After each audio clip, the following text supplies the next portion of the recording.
my presentation is visible. Me, sir? Yes, ma'am. Yes, ma'am. Yes, ma'am. Okay, okay. And I am properly audible also? Yes, ma'am. Okay, Yes, ma'am. Yes, ma'am. okay. Thank you so much. So I am going to start with elements of design first, and then I will talk about elements of apparel design, which is almost similar, and then the whole process of designing, which is called design process or creative process of any artwork or designing or clothing. So just uh,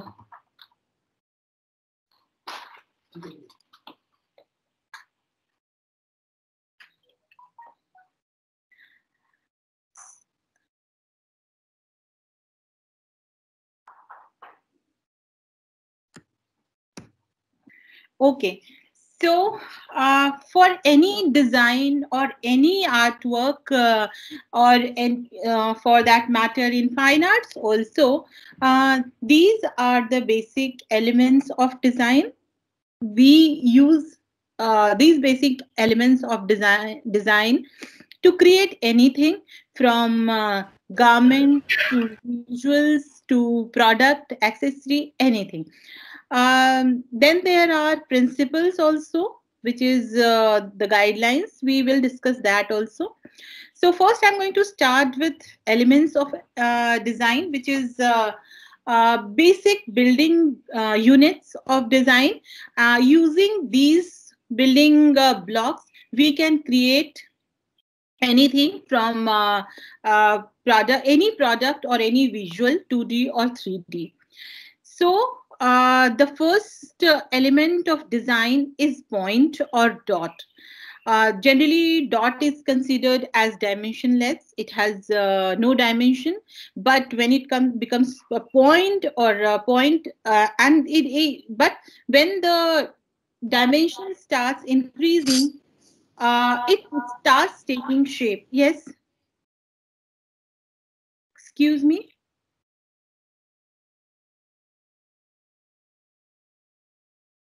Am I audible? Can I go further? Yes, ma'am, you're audible, ma'am. Yeah, sure, ma'am. Okay. So when this point starts taking more dimension or area, it start taking shape. And when we see the shapes in a 3D surface, it takes form. So our first and foremost element is design, is point, and the use of point on a space is very very important. Point has a property when it is at the center of the page or center of anything. It becomes the focal point. It takes your attention. So using single point or dot on a white surface on a space is mm, is very very impactful. Very gives you a sense of concentration. It takes your concentration, whole concentration there. And when we merge small points, different small points, it starts taking shape. When we add 2 points, it becomes a line. And when there are different many points or even 2 points that interact between themselves, it creates design. So the first element of design is point, and when small points has taken this many points, when take space, take the capture the space, it creates an object or shape of an object. So when we coming to the second element of design, it is line. So line can be many different dots, or two dots are joined through lines. And line has again very interesting property. Mostly it's considered, it's the line has length, but it has not width, or the width is almost negligible. But when it when it start taking different the dimension, or you can say when it becomes more wider, it start giving you an impression of different design. And line has a property to just have a create tension in the space. It can create symmetry on the space, and it can you can play a lot with the lines. Then third is element is shape, and it's obviously a 2D form. It can be a circle, it can be rectangle, it can be triangle, or it can be square. So shapes are 2D images, and when it becomes 3D images, like when it becomes cube or when it becomes cuboid, it takes a form, and forms are 3D. So these are the basic elements of design, building blocks of design. And apart from this, now coming from the two more elements, which is texture and color. So in fashion designing or in clothing design, designers have used these basic elements of design, which is visible on the second page. You can see how beautifully Alexander McQueen has used in his collection simple stripes. It can be converging stripes, it can be diverging stripes, it can be thick or thin, but the play of basic element of design creates beautiful pattern or beautiful interesting design. Similarly, if you can see one other collection of Alexander McQueen, he has played with shapes. So the kind of print which is created using shapes is also very it's kind of complex pattern. He has created using shapes. And the same shape, when used in 3D form, it looks totally different. It can be organic, it can be geometrical. So in Lady Gaga's costume, you can see the shape used geometrically. So using these basic elements of design in clothing, the designers have created beautiful garment without going into the complex designs. They have not combined different forms or different shapes. Taking one shape or one form, they have created beautiful patterns. So these are the basic elements of design. Now coming to the two different more elements, which is texture and color. And before that, we should understand the properties of line. It is very important to understand what kind of line we are drawing, or style line in a garment we are drawing, and if we are drawing certain line, what kind of impact it is going to create. So lines, the properties of lines should be understood, and you should be used in a very responsible manner. Let's say if it is a vertical line, so when it is vertical, it gives a feeling of balance, it gives feeling of symmetry, or it gives a feeling of evenness. So when we have to create symmetry, when we have to create balance, we need to give a vertical line, either in garment designing or in styling or in creating any visual. Similarly, horizontal, we take rest in this form. So the horizontal line gives a feeling of rest, feeling of peace. And when we draw this horizontal line, it gives a feeling of tranquility. It gives a feeling of relaxed. It gives a relaxed feeling. So, and similarly, when we use a tilted line or a diagonal line, it obviously creates tension. Now depends the angle.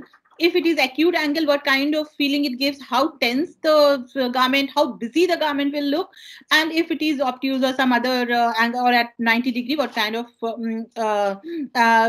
feeling it will give. So how much when we are creating even pattern in a textile or in a knit, we need to understand what kind of what impact it is going to give when we are using a vertical line or a tilted line or a horizontal line.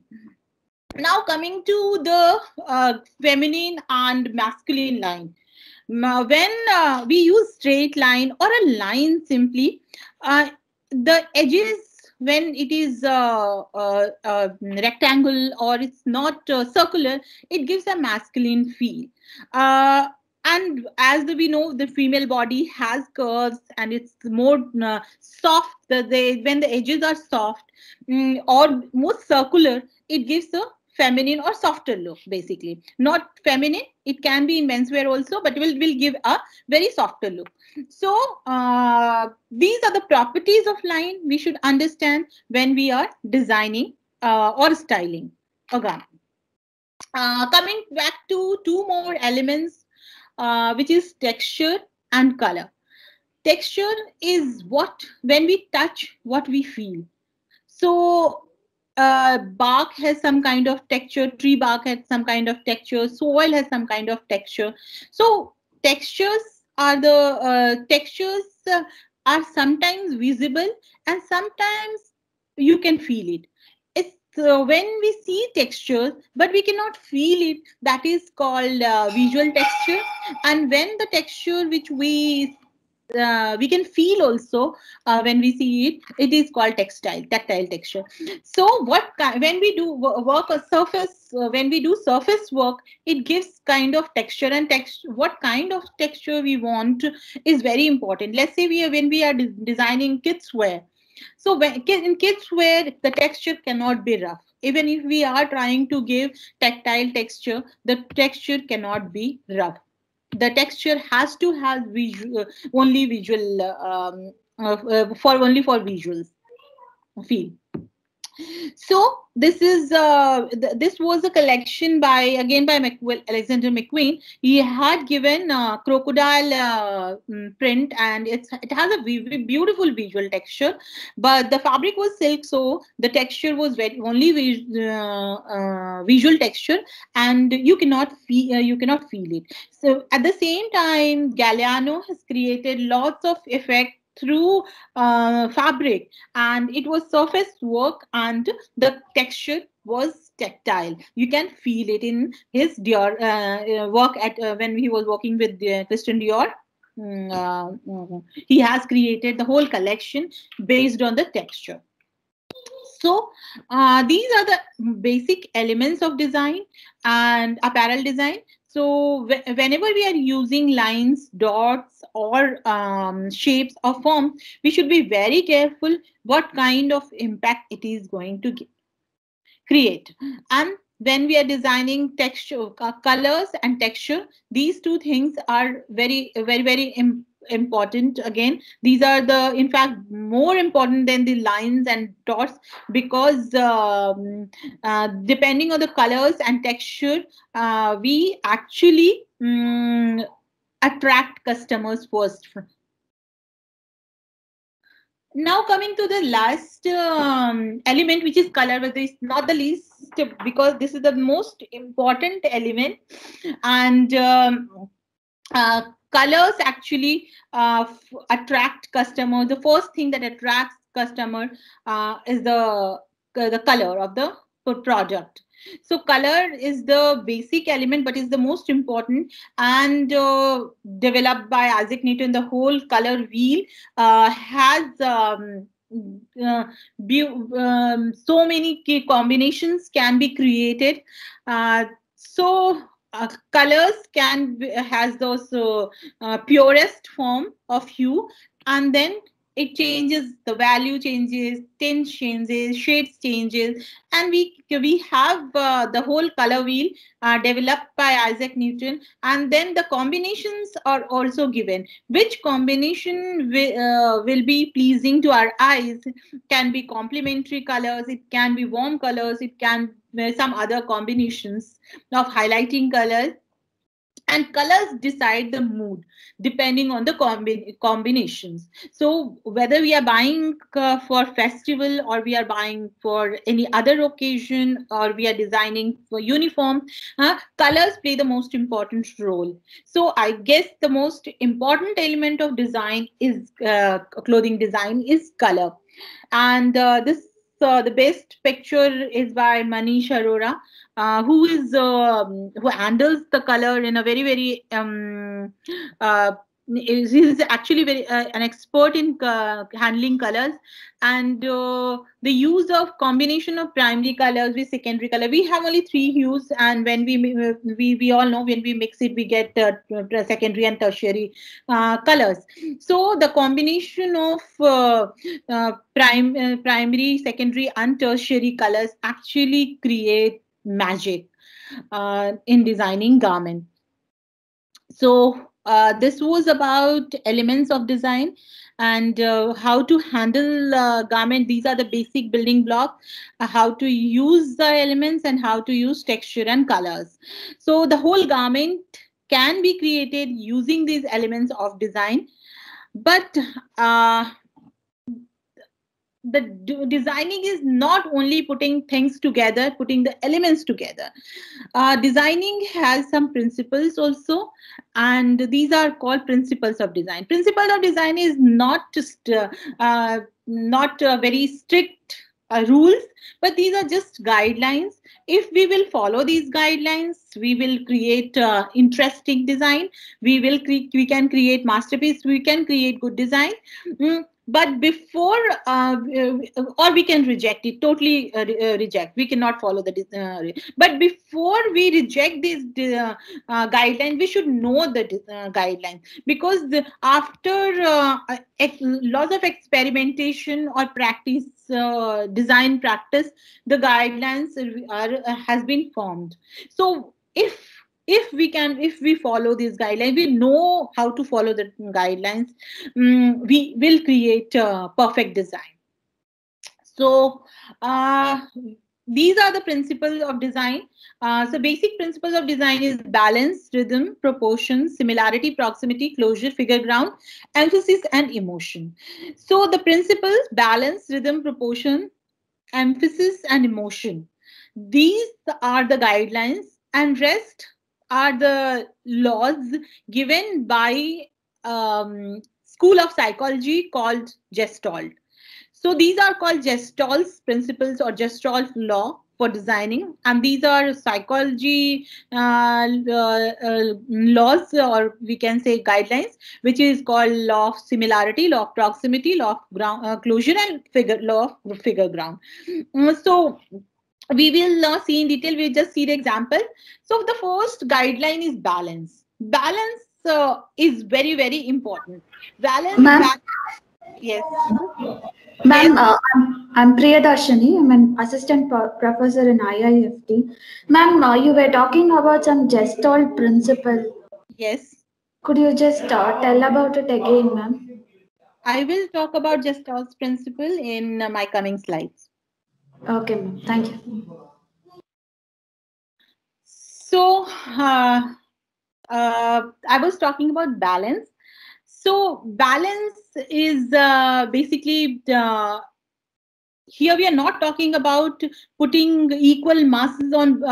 If we divide the page and we see equal mass on both sides, no, we are not talking about it. There is no. These are just guidelines, and there is no definite measurement to create balance. So balance, we in design we balance with the thing which we balance is the visual mass.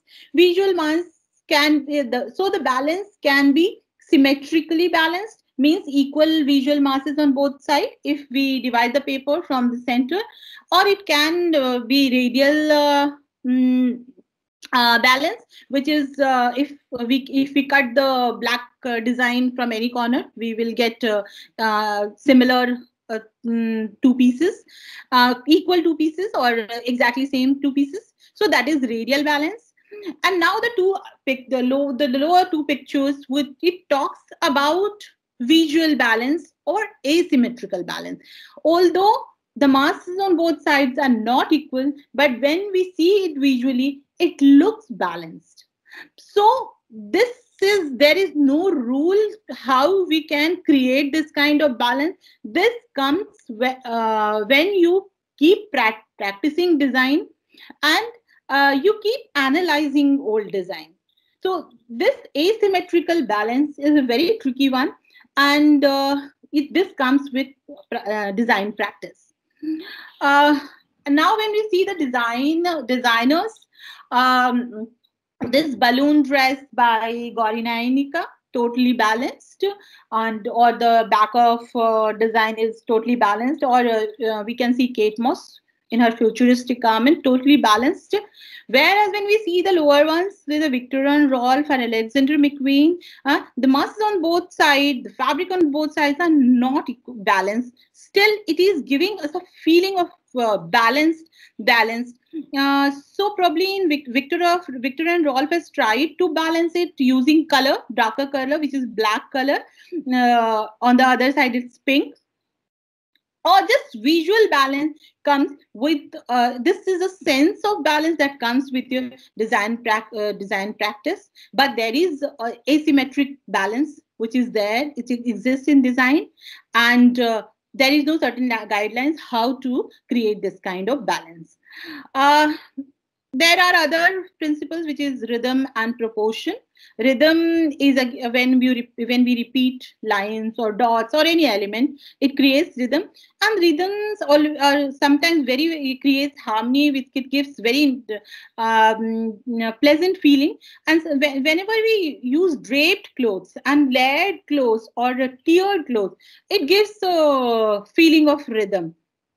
So the first one is Manish Arora. He's tried to create rhythm using pleats. And the lower one by Stella McCartney is a layered or tiered dress, and it is creating the rhythm. Most of the draped or flowy garments gives a beautiful rhythmic feeling.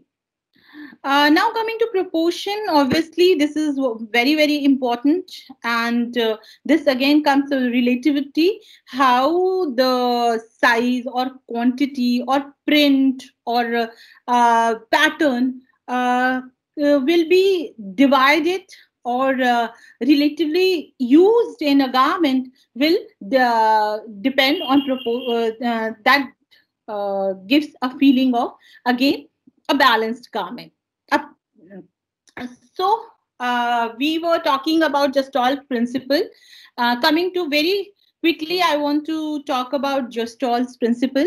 So the laws: similarity, proximity, law of closure, dominance, and continuance.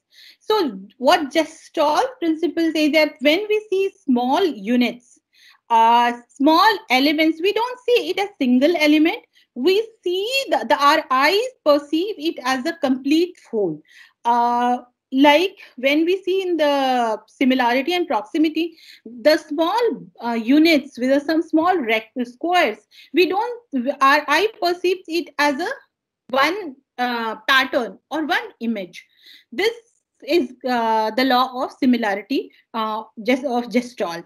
Similarly, we have law of closure also, and we can see this law of closure in logo designing. If we see Adidas or any other logo, the law of closure is used. When we see this Adidas, these are just lines or just try to create the effect of lotus or petal. But our brain or our eyes perceive it as an object, whereas this only the elements or the lines are used. So our eyes completes the picture. So that is called closure. When we talk about continuous, that when we use lines in continuity, again, it gives us a feeling of a straight line or a circle. Our brain or our eyes perceives it as a continuous. Similarly, the figure and ground or the law of dominance, or it is called law of positive and negative also. Our brain or our eye perceives as foreground and background. the sun or the sky, we our eyes is perceiving as is this, that's a background, and the trees are in the foreground. So this these laws come under Gestalt laws, and especially in 2D images, when we design logos, or we design brochure, or we design some print, we use this law, and we should follow these laws while designing. So that was about the principles of design. Now we can see the artist after so many schools of art or different isms. Finally, Piet Mondrian, Vasily, Kandinsky came to elements of design.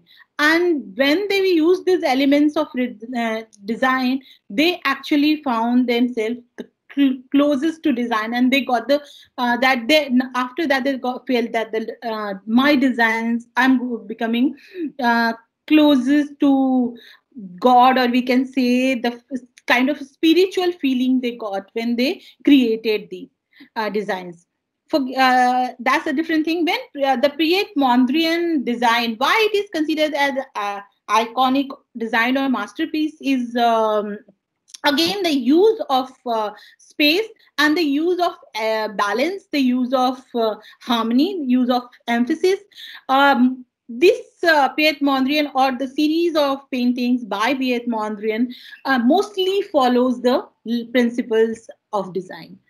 And plus one more thing which is not here is the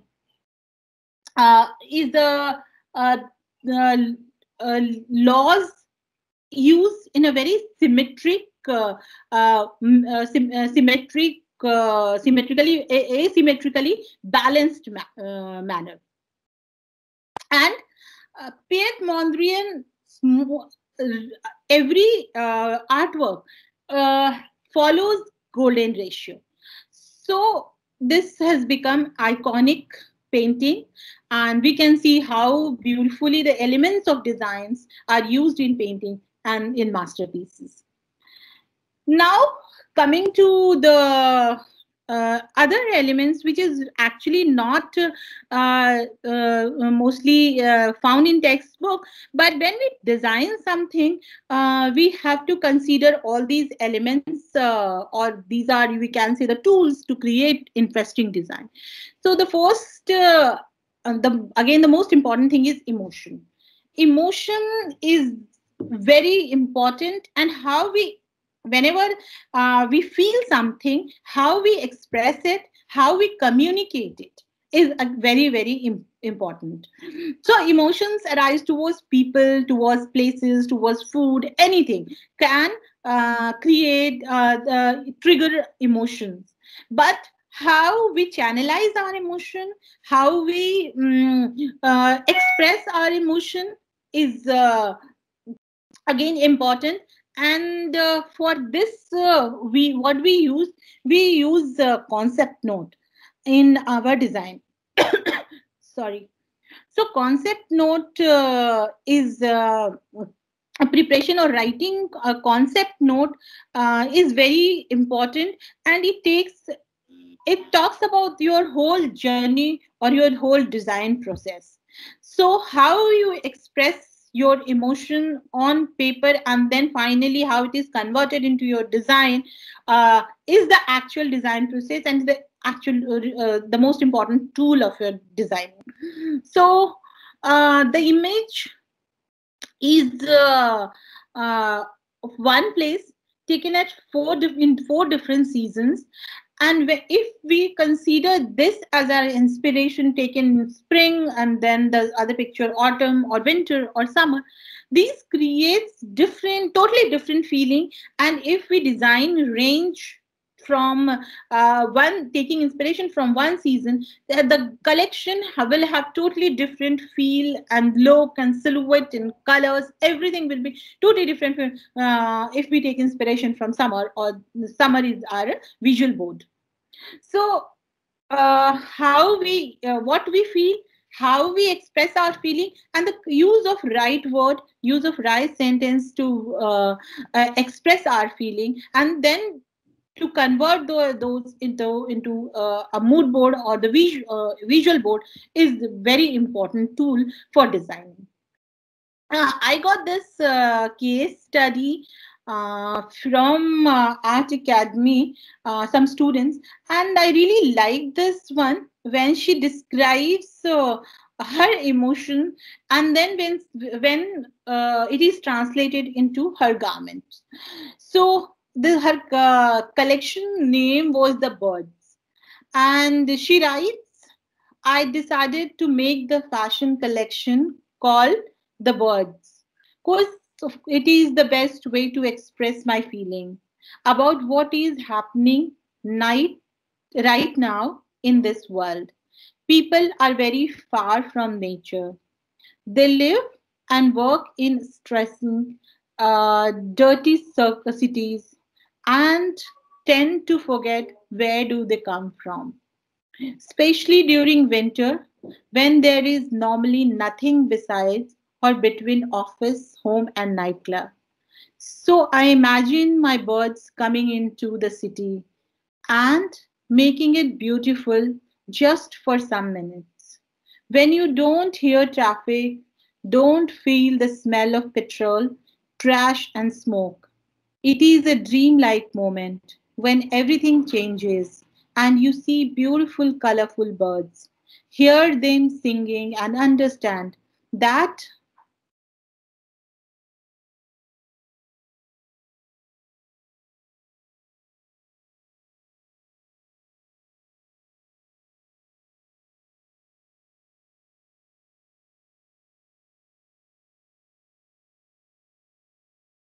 Sorry.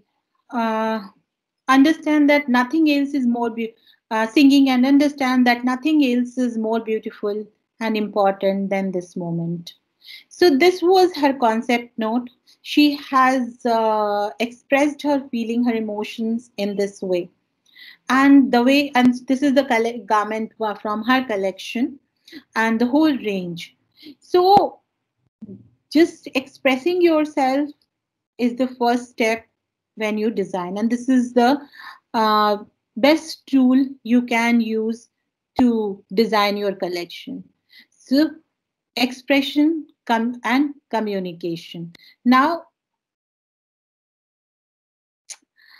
uh, next step is understanding body types and the silhouettes. Body types, we have named different body types as pear shaped, apple shaped, hourglass, and all these. But again, coming to the basic elements, we have these types of these body types: oval, circle, square, and triangle.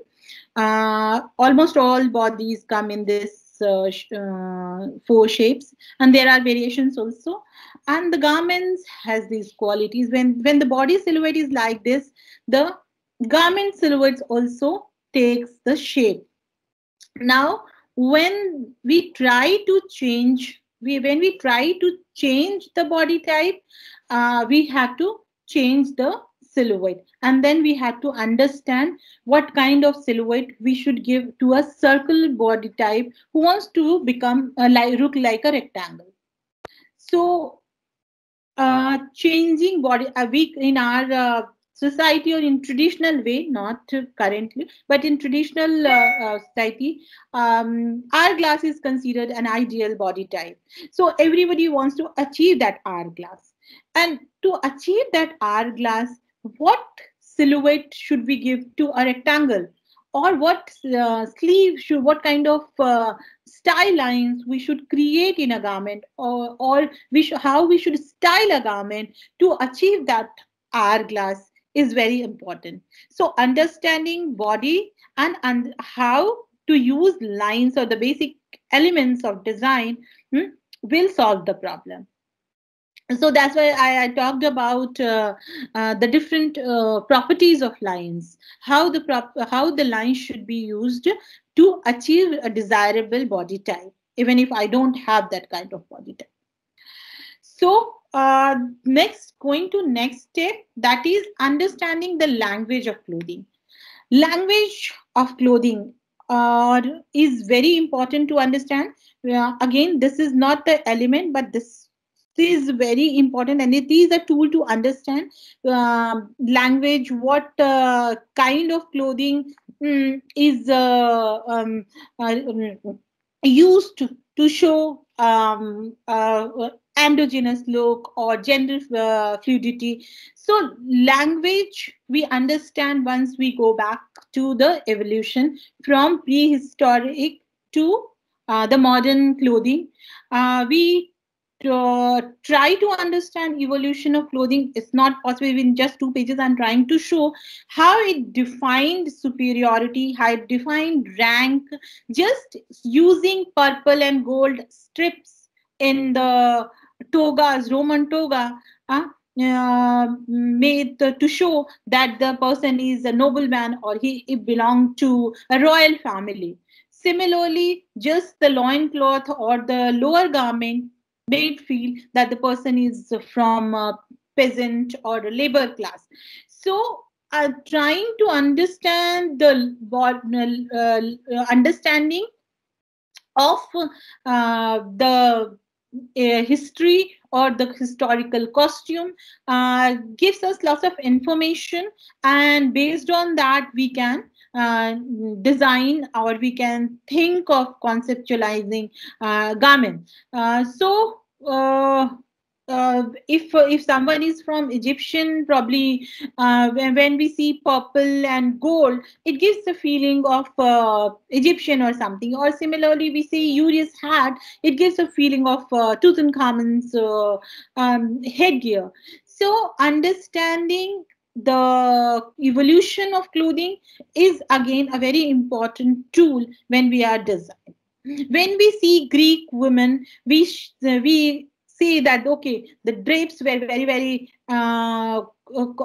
important in Greek garment. That's why when we see the contemporary dresses also, we say that it has Grecian feel, because mostly the draped dresses came from Greek civilization. The Greek chitons worn by men and women, both Doric and Ionic chitons, were the two important garments from Greek. Similarly, when we see the modern skirt, bell skirt or multi-layered skirt, we see that the Minoans and Etruscan civilizations, they had beautiful, all the Parisian gowns they have, we see on the ramp, they have some inspiration from the Minoan culture or Etruscan culture.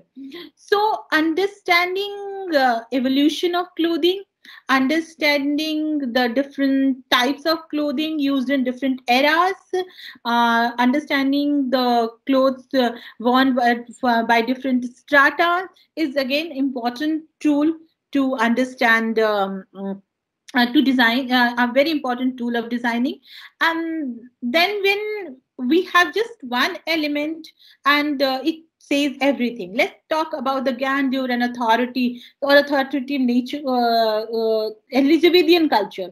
The rough collars used during this period, they talked a lot about the grandeur, the magnificence of this civilization, or the arrogance of this culture or civilization. Similarly, when we see the Sindhi women or the Rabari tribes in India, although it's a very humid, very warm climate, hot climate, we see them wearing lots and lots of clothes. So the drapery and volume gives a sense of their surrounding and the sense of weather conditions or the sense of insecure nature of that culture. Or when we see the most of the draped garments that has pattern, overall pattern, it gives us talks a lot about the culture, about the tribal nature of costume.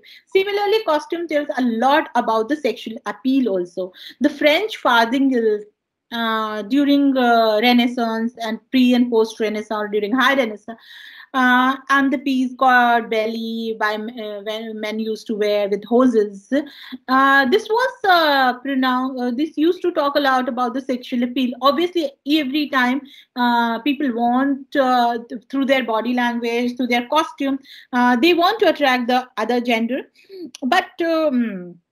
Again, it plays a very, very important role clothing plays a very important role. So understanding the language of clothing is is an important tool when we are designing.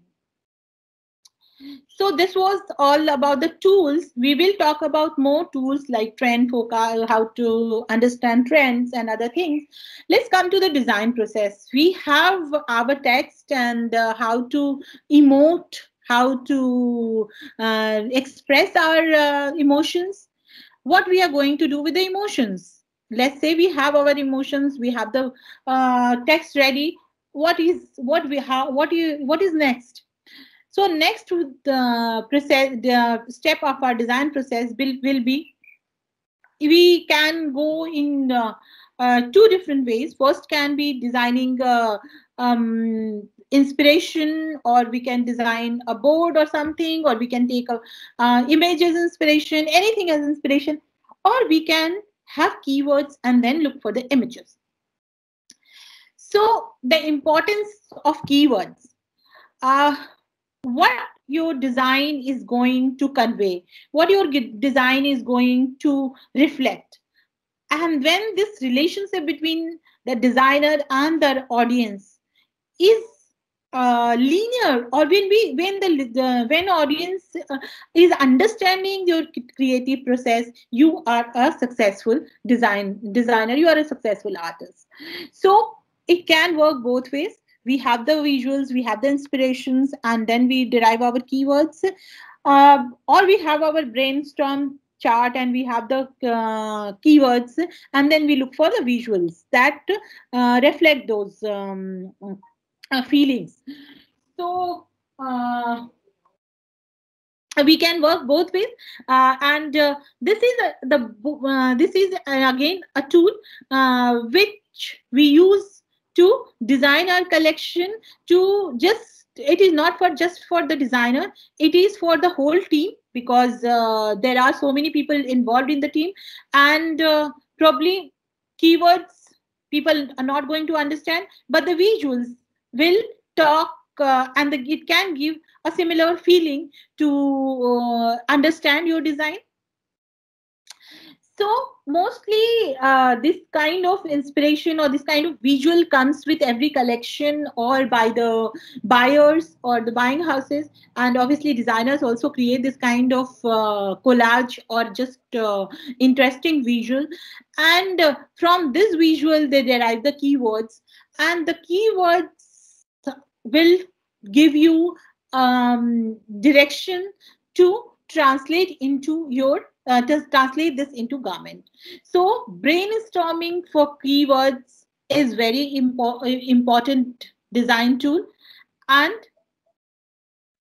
this keywords can give birth to your mood board. So before that, we need to understand our customer or the muse, who is going to wear it. And when you know who is going to wear it, you design your client board. So using phrases to narrate the articles and attitude by ideating and brainstorming. So how you going to say that I am designing this for an 18-year bubbly girl, school going girl, or a college going girl, or a girl who's a party animal, or a girl who is a wanderer, or who is a girl who is a very ambitious or something, or I want my client is a geek or nerdy. This thing comes from the phrases or the narration or the portrayal, your mood portrait, or you can say client board, or you can say consumer mood portrait.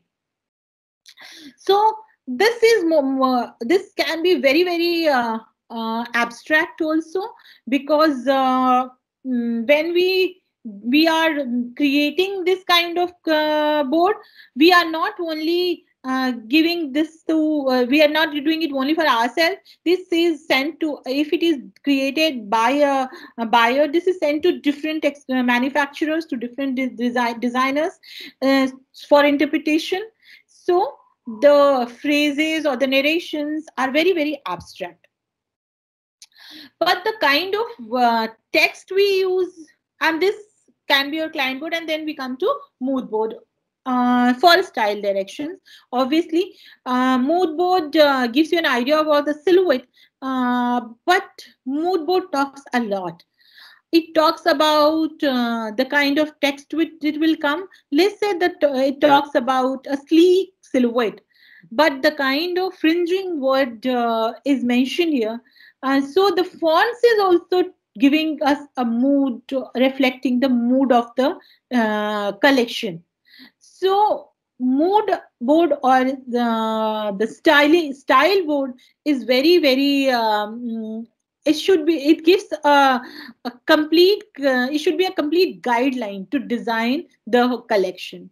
If it is made by the designer, obviously the designer is going to follow it. But if it is made by the by the buying house, this should give 10,000 different directions, because different designers are going to interpret this in their own way.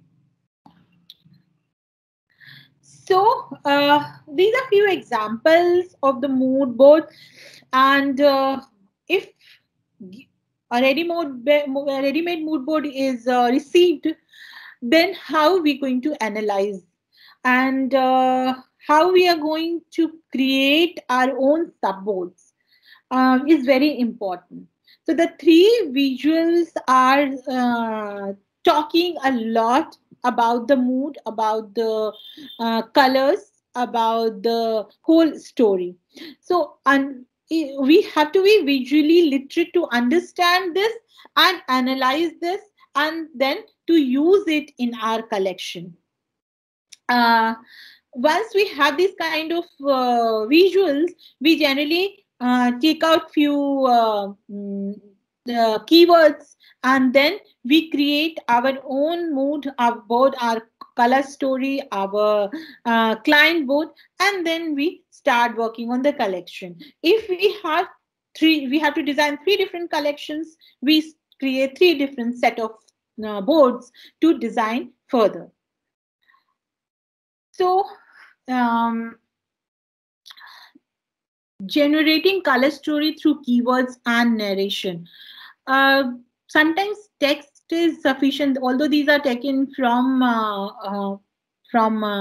forecasting, but we generally create our own boards to understand the whole mood, and sometimes the text is very abstract, but it creates the kind when you read this, it will give you the feeling of whole collection. You can visualize the whole collection when you will see the board or you will read it. This talks about a quiet day, a very pale gray range, hardly tinted in soft pastels and clothes, simple as the day. So the whole collection you can visualize just from this one sentence, and when you see the board, it gives you a whole feeling of the whole collection, and it becomes very easy for any designer to design collection after getting such kind of board. So the next board says shades of soil, warm brown, ochre dry beige, wet jungle dark, mud grey, with traces of indigo and floral yellows. So visual, textile, olfactory combine together to create mood or a story. So the mood board is giving all kind of sensorial experience to the person who is going to create this collection.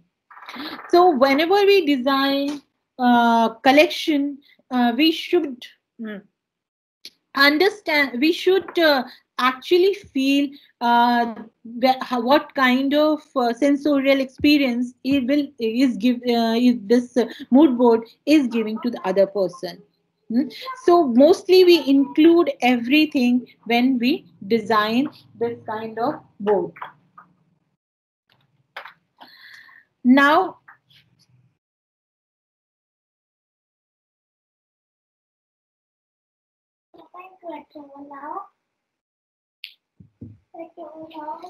once we have the mood board ready with us with our color board, we from the same thing we can generate our fabric board.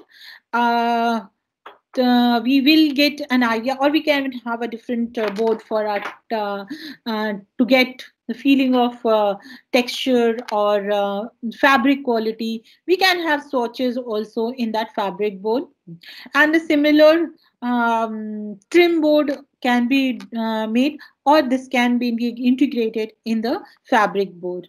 So generating fabric board through keywords or through narration or from the mood board is again very important. And again, we have seen that most of the forecasting sites, they give actual fabric swatches with this, so that you get, not only you can you imagine, you can have a feel of the fabric, and you can source similar fabrics.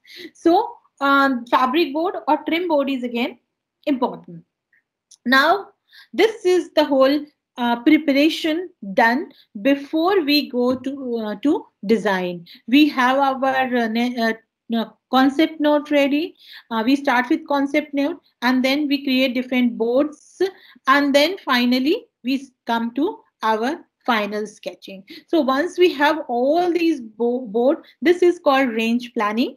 And when the all the elements we have the fabric swatches, we have the colors, we have this mood, or we can say everything, detailing and everything ready, we come to the final range. So basically this is just another example of mood board and how we come to design the range. So this is the design process which is followed, and each step is very, very important when we design clothes. We talked about the awareness about the history or evolution of clothing. Coming to this thing, this is again a very important tool for a designer to know the terminologies, to know the names of apparels or goods, or to know the vernacular of any style or any product. So this is again integral part of designing, and this is a very important tool. If we say pigeon talk, we should know what is pigeon talk. If we say something punk, what all will come in punk? If we say something hippies, what all will come in hippie? So we should when you are designing, we should be aware of this, and this is again very, very important tool for designing. I'm going with one example of collars. We have different types of collars, and designers keep playing with the different types of collars. Collar is just part of shirt and anything, the coat, blouse, anything. And this is a very small part, but it's very important part. The evolution of collar is very, very interesting, and we have seen variations in collars in the Western costume history. Designers or tailors who used to design royal clothes, they have played so much with the collars. We have seen the ruffs, we've seen the poet collar or Van Dyck standing band or falling band. So understanding these different terminologies, understanding the different detailed pattern of garment or detailing of the garment is very, very important. Like this is William Shakespeare, and he's wearing simple shirt collar. Uh, whereas this Van Dyck collar, the artist Van Dyck, he used to paint this kind of falling band, the V-shaped collar, in mostly in lace fabric or something, and the collars were very interesting, and it used to create lots of drama when they used to design. Similarly, when we talk about Nehru jacket or Nehru collar, or later on it was called Ban or Mandarin collar, or in India it was called Band Gale ka coat. So this became very, very popular during Nehru's period also, and it was a normal achkan. Nehru used to wear normal achkan. Achkan is kind of sherwani, or just sherwani like short coat. But the kind of collar, it was considered formal that time, and it was an alternate dress for formal clothing, that Band Gale ka coat. But later this Nehru jacket or Nehru collar became so popular in 60s and 70s, and it's popular today also. So we need to understand the whole etymology, we can say, or the history, we can say, or the evolution of this thing when we are designing, or at least we should have an idea. We should have an idea about it. So this talks about a lot about the ties and the evolution of tie, how the different in different these are the different knots, and there was a guideline, there was a pamphlet that was depicting how Irish tie cravats are worn. Cravats are like normal handkerchief or necktie kind of thing, which is tied in different way. So similarly, the mouse suit, it was a mouse suit, but someone else, who used to wear it. Jongshan used to wear it, but Mao Zedong made it popular, and this mouse suit is very, very popular everywhere in Western world also. Similarly, doublet. The doublet had double layer, and it has dagging and slashing, so the inner layer used to show. This is the coat in during we can say during Renaissance or before Renaissance. And this was the coat, and this from here coat. The whole evolution of coat started. So similarly, the Arctic coats we can say, or jackets, are anoraks, and it has fur, and it has warm fabric, and people used to wear this. We still wear this in cold climate. So if I get an order or something, if I get an order to design an anorak, so we should be knowing what is an anorak, what kind of fabric is used, and what is the feel. This is mainly different types of sheepskin or something is used to design this. Similarly, when we design, we say emoti. It is a parka. Parka is again a kind of jacket that has and this has a place or a special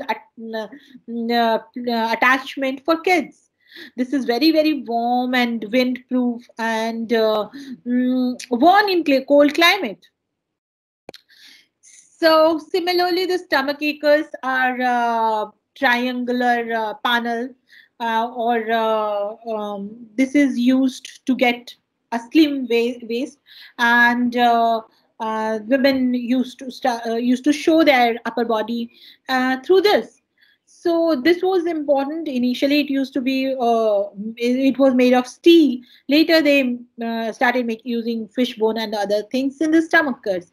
But this was again the concept from where this whole hourglass figure started, and women started showing, pushing their bust up and showing the slim waist. So these are then jutsu suit are again Italians and Mexicans used to wear. It is a kind of suit which has pleating at the bottom, and it has long coat with it. So and they used to have chains and all these with this hole. Similarly, we have a Letterman jacket that talks. This was a university or college jacket.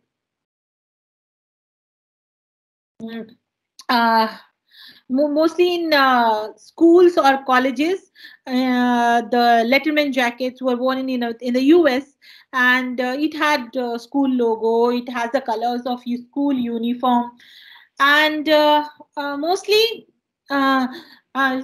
kids who used to get some awards, they used to wear these kind of jackets.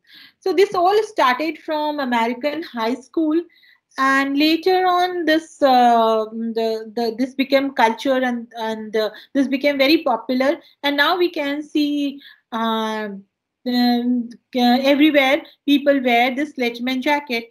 But this Letterman jacket was a thing of pride in the university, or that's why it is called varsity jacket also. Similarly, the hobble was a kind of skirt. It had a strip near the knees, or sometime a longer coat or something was worn, or a dress was worn to tighten or to give to restrict women's movement. So it was considered, it was not considered decent or modest for a female to walk, to take bigger or longer steps. So the hobble skirt was created to restrict the movement of females of that era. So it talks a lot about the culture, about the socio-political environment of the period, and we need to understand the era. Once we understand the kind of silhouette or the garment or the visual, we can understand what was the factor, because of what this kind of garments were designed. Similarly, this prairie skirt, it's a beautiful skirt, and it was Ralph Lauren who made this skirt very, very popular. But this came from American countryside, and the skirt has multiple layers. Then there are prints, floral prints, and there are stripes in mix and match of colors. It has ruffles, and it has flounces. Very, very interesting thing. Then they had eyelet or lace trimmed skirts or petticoats also. So these skirts are again showed the whole trickle up theory of fashion when these things from the countryside came to the ramp or came to Ralph Lauren. So similarly, the Rara skirt, which is used in mostly by the cheerleaders, it's a very interesting skirt, and this whole mini skirt revolution started in 60s, and then this Rara skirt came. And became very popular. And then in the 80s also, Madonna made this very, very popular, the Rara skirt. Similarly, the shabs and shavette, these are subcultures. This subculture, basically, they are in British subculture, or they're mostly found in London. We need to know from the place also when we are designing something. Like this subculture, they just love Burberry check. Anything, everything can be Burberry. Their cars can be Burberry, their pro lifestyle, their home furnishing, their everything can be Burberry. So if we have this keyword shab or this shavit, we know that we have to use this Burberry pattern or Burberry something in the collection. So understanding the vernacular, understanding the terminologies, understanding the evolution, understanding the region, culture is important, is again very, very important tool to before designing and planning the range. So this was an understanding of clothing or a clothing language. Trend is also very important. What is trend actually, and why we study it? How we study trend, and from where we can study trend. So trend is basically a change or development towards something new or different. So fashion is what exists today and what is popular today, but from today, what is going to come tomorrow? This visual direction we get from trend. And as a designer, we have to be ahead from the customers or people. So understanding trend and then predicting new styles or predicting new trend is a designer's responsibility. And this takes a lot of research to predict trend. So first, need to understand what is in fashion. Let's say anarkali kurta is in fashion or palazzo is in fashion. But what after palazzo? Are we going to wear palazzo in 2022?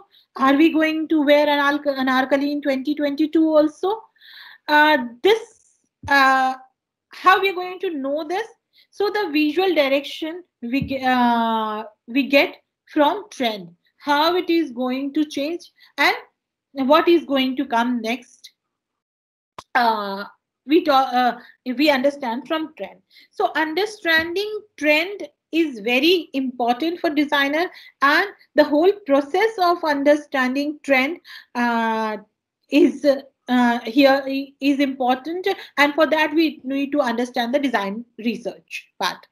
So design research we do to understand trend, understand fashion, understand the past fashion, understand present fashion, and to predict coming fashion, what is going to come in next season.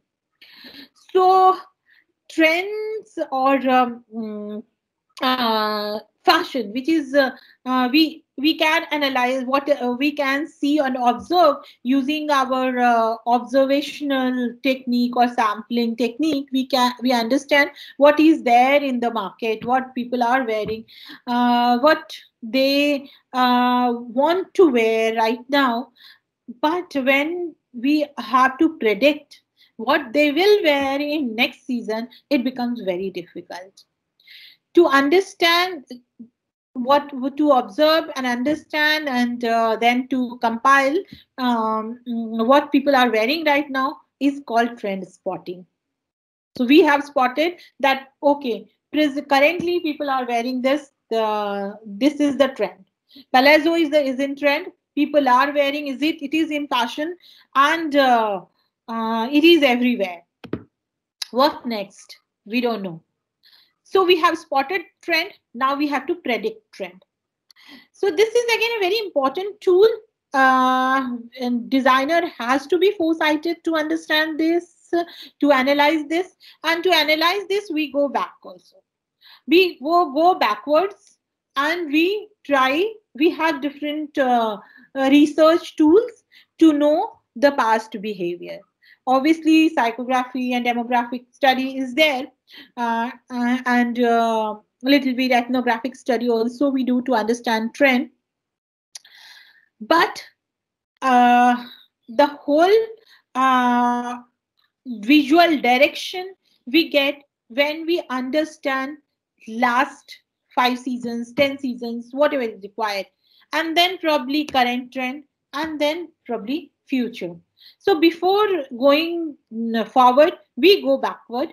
We analyze whatever past data we have, whatever sales data we get from the retailers, whatever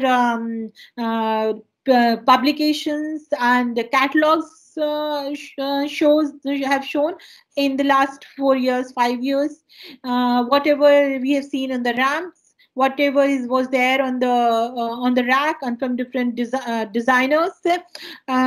All these information we collect before predicting new future trend. So the study and then it's when the past is studied, we have the past data, we have the current data, then we use our design research method.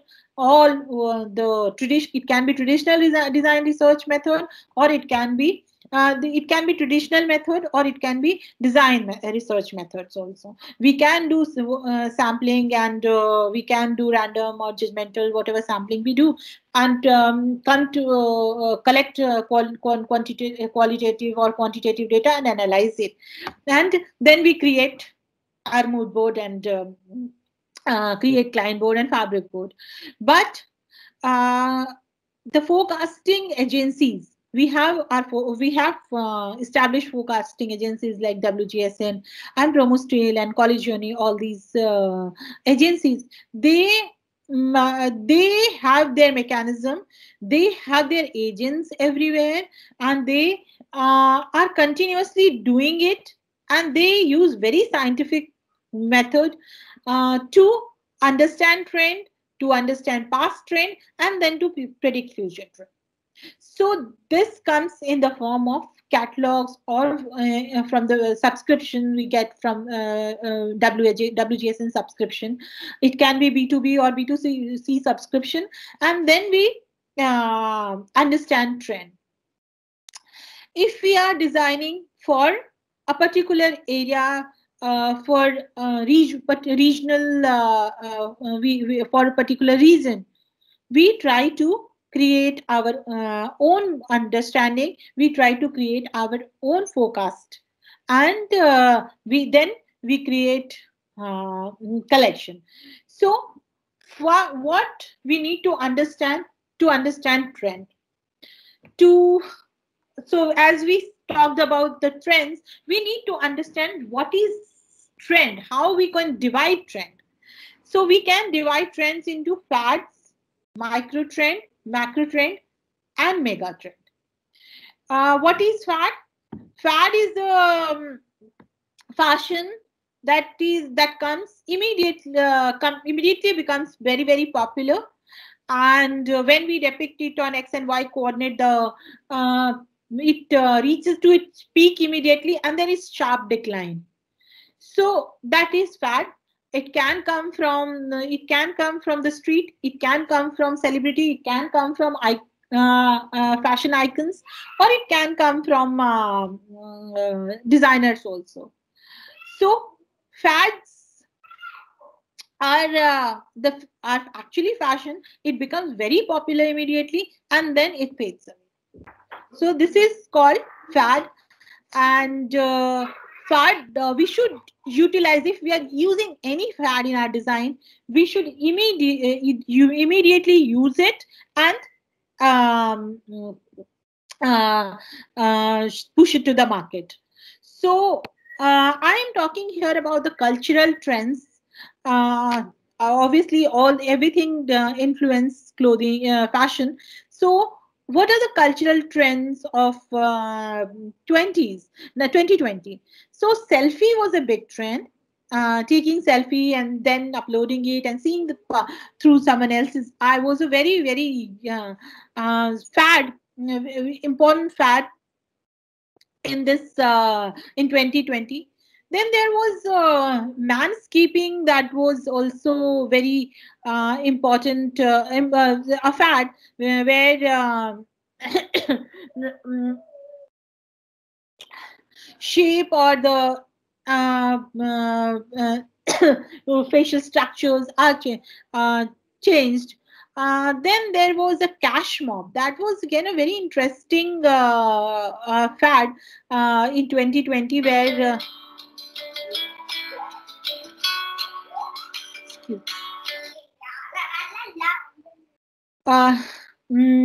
another cash mob was another important fad.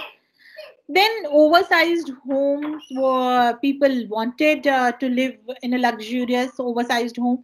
And then when the economy was actually booming in 2007, and then people wanted oversized again with the real estate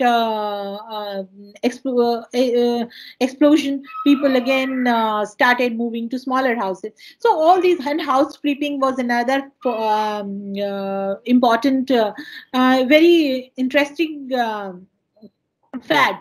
So all these fads were there when it is there for 1 year or less than 1 year or 2 years, maximum to 3 years, and then immediately it fades.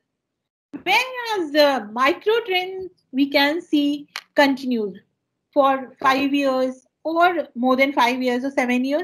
Micro trends actually exist in fashion industry, or in where we can we have enough time to design collection, to forecast, and to retail it to the store. So the micro trends of 2020, like gender bending, is there from last one, you can say last 2 years. This is Marc Jacobs in kilt, which is Scottish skirt, which is seen in Scottish army. So micro trends actually exist in fashion industry. They give a lot time, a bigger window to design things, and fashion industry mostly uses these micro trends. So gender bending again is a very interesting trend. And when men and women, men actually started wearing women's skirt or specially designed skirts for men. Before that, it was not considered that modest or decent, or we can say normal. So we have seen Ranveer Singh also wearing this kind of skirt, because he was also wearing a trendy thing. So it was considered trend in 2020, and gender bending is a very interesting trend in 20. Similarly, denims or being informal was a micro trend. So Marc Jacobs was seen wearing just simple denims and upper clothing, which is very casual jacket, and being informal in formal occasions also became micro trend. Now coming to macro trend. Macro trend is a trend that exists for let's say 10 years, more than 10 years, and it actually can be seen in people in the larger population. So macro trends are like denim can be considered as a micro trend, because it is there from last, or denim can be mega trend also. It is there from last 50-60 years. But we can say anarkali is a macro trend. It is there from last 10 years or from 15 years. But when we talk about neon colors or the Japanese street style fruits, it was a micro trend. It came in 2000, and it was there for 5 years or 7 years or maximum 10 years. So mega trend is a trend that which exists, that survives for longer period of time, like 10 years or 15 years. So few mega trends were health monitoring, which is going to be there, which is there in our population, and people are more and more people are having this kind of app. They are wearing Fitbits and all this. So health monitoring is a mega trend. Secondly, recreation. Recreation was seen as a mega trend. People pre-COVID and during COVID and post-COVID also, it's a mega trend. People like to go and stay. People are are spending money on in traveling, and people are trying to spend, and people are excuse me.